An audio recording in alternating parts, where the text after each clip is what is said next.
la Virgen María. Hablar de la Virgen María es hablar de esa mujer que fue la que mejor conoció a Jesús, el único Salvador del mundo. La Virgen María fue la madre de Jesús y ella fue quien lo cuidó, lo abrazó, lo guió, lo enseñó, lo acompañó hasta el último momento de su vida. Ella, durante todo el tiempo de vida de Jesús, estuvo junto a él y durante los primeros 30 años estuvo viviendo con él en un espacio pequeño de una casa y en un taller de carpintería. Ella lo acompañó también en sus 3 años de vida pública y estuvo muy cercana a todas sus prédicas y enseñanzas. Ella fue la que se quedó muchos años después de la muerte de Jesús junto con los apóstoles y los discípulos, porque cuando Jesús estuvo en la cruz agonizando, ya muriendo, Jesús no la quiso dejar sola y estaba ahí al pie de la cruz la Virgen María, su madre, con Juan, uno de los discípulos. Y Jesús, en aquel momento de agonía y de tormento, le dice: mujer, ahí tienes a tu hijo. Y le dijo a Juan: Juan, ahí tienes a tu madre.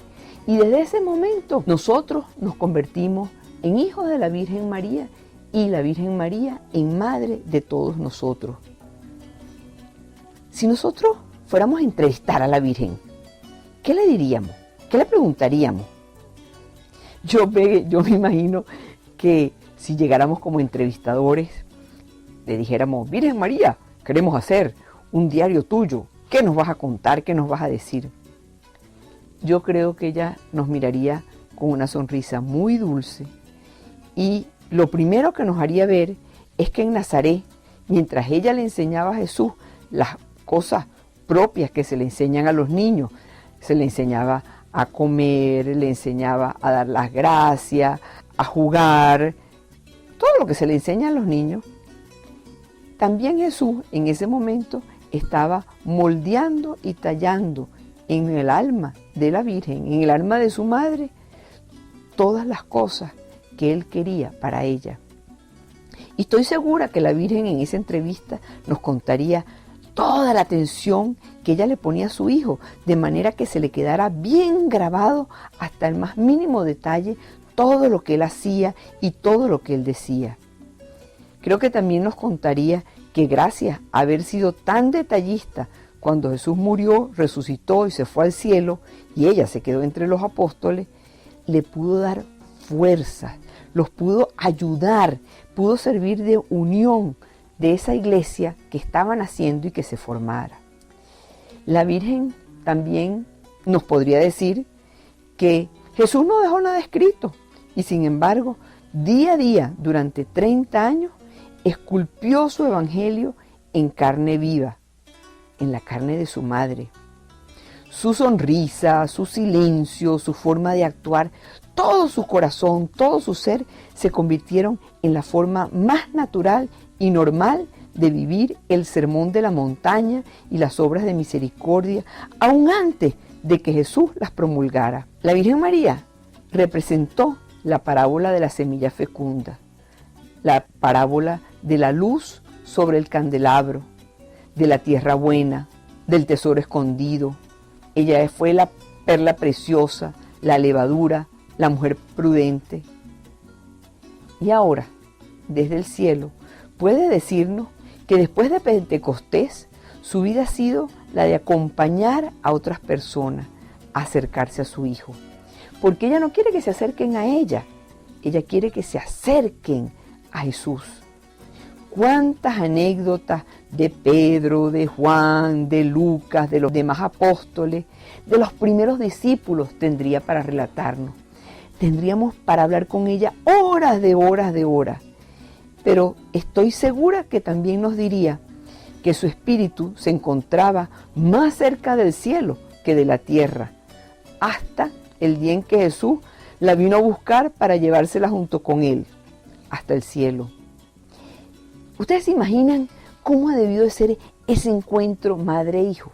Después de que ella lo cuidó, lo quiso tanto, aprendió tanto de él. Después que ella sufrió tanto porque a Jesús lo habían maltratado tanto, y después que se sintió que se quedó sola sin su hijo, aunque estaba con los apóstoles, ¿cómo debió ser ese reencuentro madre-hijo? Qué infinita felicidad y dulzura han debido de experimentar los dos. Esto ha debido ser algo fabuloso. Hoy, María está contemplándonos desde la gloria de Dios.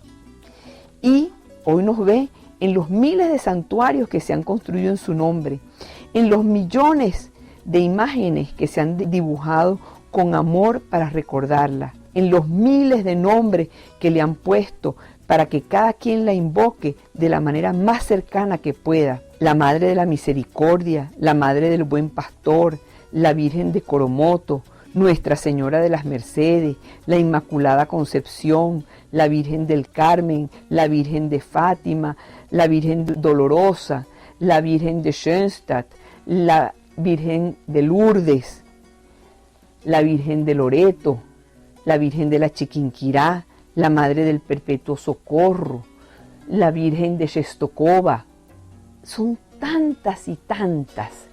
La Virgen la reconocemos también y la hemos oído como la Madre de la Eucaristía. ¿Y saben qué? Efectivamente, ella sí es la Madre de la Eucaristía, porque Jesús en la última cena instauró la Eucaristía. Allí cuando Él toma el pan y lo convierte en su cuerpo y toma el vino y lo convierte en su sangre, Él está inaugurando la Eucaristía y le está diciendo, hagan esto en conmemoración mía.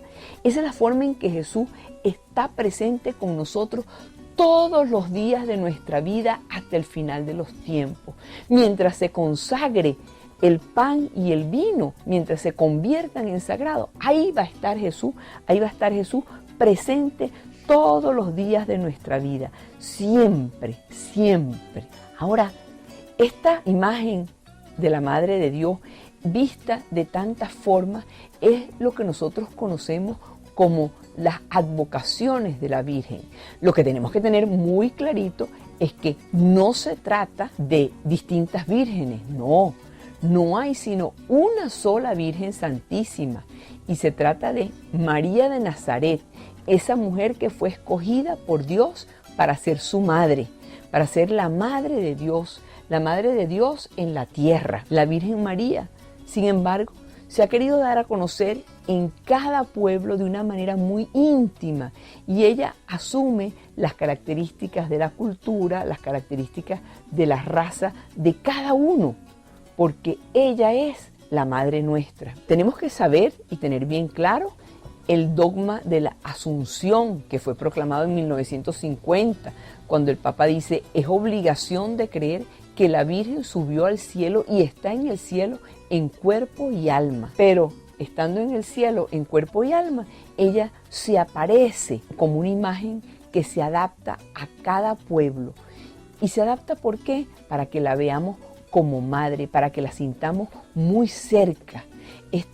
De verdad que es un gesto de tanta delicadeza y de tanto cariño que revela que la Virgen tiene un amor maternal hacia nosotros inmensamente grande. La Virgen es de todos y nos llama a todos a abrir nuestro corazón a Jesucristo como la única esperanza de la humanidad. La palabra advocación es la palabra que la Iglesia utiliza para referirnos a la Virgen María.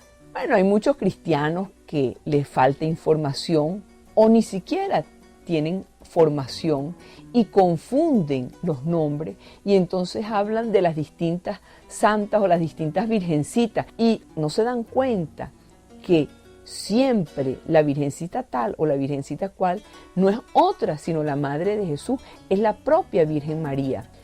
Los católicos le damos sobrenombres, le damos apodos de distintas maneras, de acuerdo al lugar donde se haya instalada la devoción o según las circunstancias de la aparición.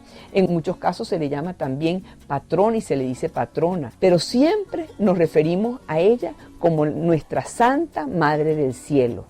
¿Qué niño no ha llamado a su madre de cientos de maneras cariñosas? Por eso no debemos confundirla como si se tratara de distintas personas o de distintas vírgenes. Ella es la única Madre de Jesucristo, el único Salvador del mundo. Si nosotros nos referimos a Venezuela, vamos a encontrar que en todos los caseríos y los pueblos y las ciudades hay grupos que le rinden homenaje a la Virgen María. Su imagen está presente en todos ellos. La Virgen de Coromoto se constituye en la patrona oficial de nuestra patria porque ella apareció en Guanare, en el estado portuguesa. Pero también la conocemos como una de las primeras vírgenes que se veneraron en Venezuela, que fue la Virgen de Nuestra Señora de la Consolación, allá en el Táchira. Hay otras advocaciones también muy populares, como por ejemplo en la isla de Margarita, la Virgen del Valle, cuya devoción data desde 1530, o la Divina Pastora en el estado Lara, que fue proclamada por los frailes capuchinos y animada por los frailes capuchinos desde 1673. O la Virgen del Rosario de Chiquinquirá, mediante su revelación en 1794, en una tablita que recogió una señora allí en el lago de Maracaibo. La Virgen del Espejo, conocida también como Nuestra Señora de las Nieves en Mérida, que su imagen hermosísima está ubicada en el Pico Bolívar, uno de los más altos del mundo, en acción de gracias que dio Bolívar cuando pudo pasar en ese paso de los Andes, donde se estaban muriendo todos de frío, y le pidió ayuda a la Virgen y la Virgen lo ayudó y lograron pasarla.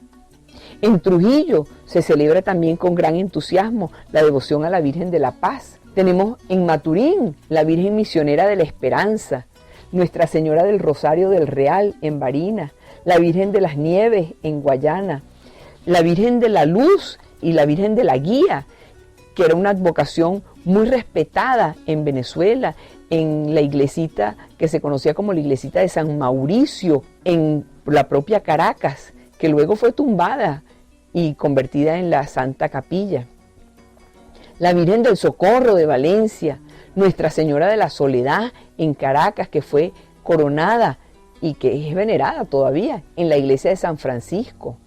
Después, en el año 1976, en la finca Betania, en el estado Miranda, la Virgen María se volvió a manifestar y lo continúa haciendo mediante varias apariciones, y allí pidió ser reconocida como la reconciliadora de los pueblos. La Virgen María en Venezuela ha querido aparecerse, o ha querido presentarse, o ha querido que le tengamos devoción en en cantidades de formas. Por eso tenemos también la Virgen de las Mercedes, tenemos la Virgen de Loreto, que es la patrona de la aviación.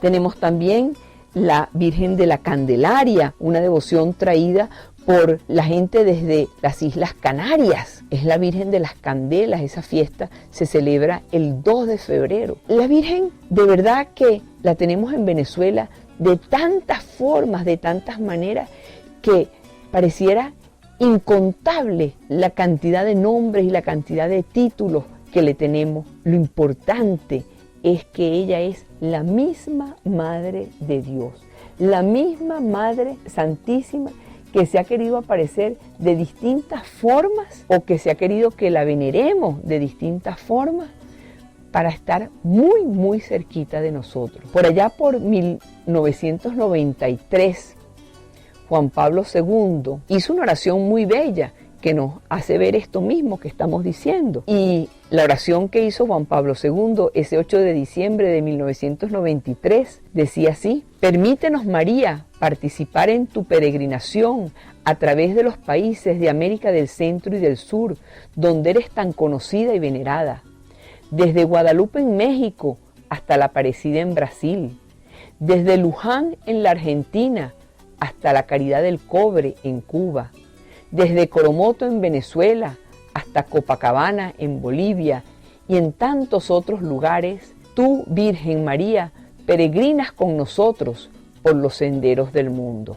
Es el Papa reconociendo que la Virgen le damos el nombre distinto en el lugar donde se aparece para sentirla muy, muy cerquita de nosotros. El Papa Juan Pablo II vino a Venezuela y en un 10 de febrero de 1996, en su segunda visita, inauguró el Santuario Nacional de Nuestra Señora de Coromoto y allí ofició una misa en su honor en frente de todos los obispos y de miles de personas. Y su mensaje central, cuando abrió el templo, dice que esta sea una invitación a revitalizar la fe, a amar a la Iglesia y a la humanidad con el mismo amor de Cristo y con el mismo amor que la Virgen nos enseñó. Todos estos ejemplos nos llevan a concluir que con absoluta certeza conocer la historia de Venezuela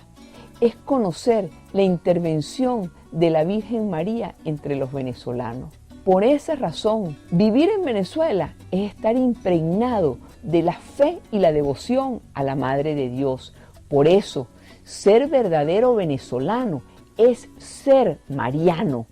Es ese catolicismo criollo que tenemos nosotros en las venas, ese catolicismo criollo que caracteriza a todos los venezolanos llenos de la devoción a la Santísima Virgen María.